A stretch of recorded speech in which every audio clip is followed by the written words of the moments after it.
So most people would be familiar with the name Heath Ledger. If you don't know who he was an Australian actor who was really starting to kick some goals in Hollywood in his late career. Most notably as the Joker in Christopher Nolan's The Dark Knight, which he actually won a Best Supporting Actor Oscar for.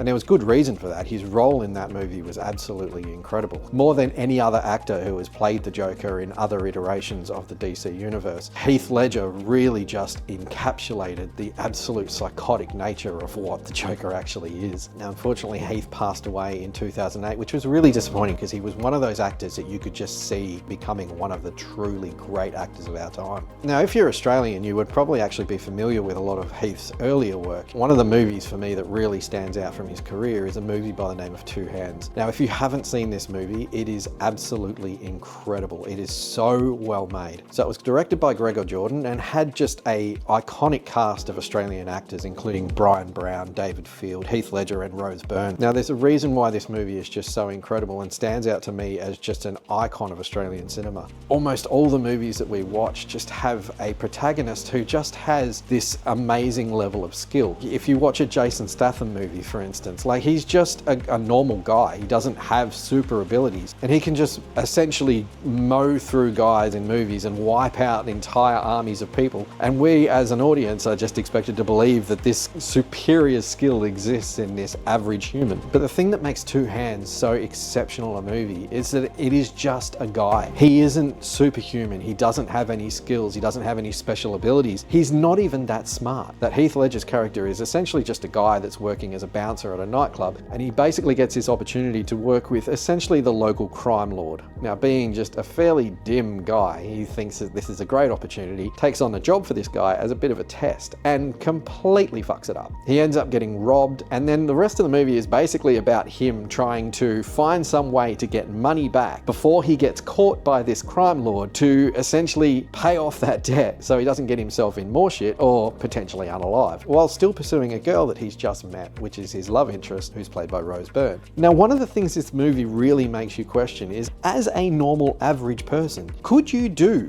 all of the things that these guys in these Hollywood blockbusters do? Could you rob a bank? Could you hotwire a car? Like, how successful would you actually be as an average normal human just going through life trying to get by and having to do these extraordinary criminal things? All he's trying to do for this entire movie is get himself out of shit, and he just keeps getting himself more and more into this hole. So if you haven't seen it, check it out. The movie's called Two Hands, and it is genuinely one of the best pieces of Australian cinema that's ever been produced.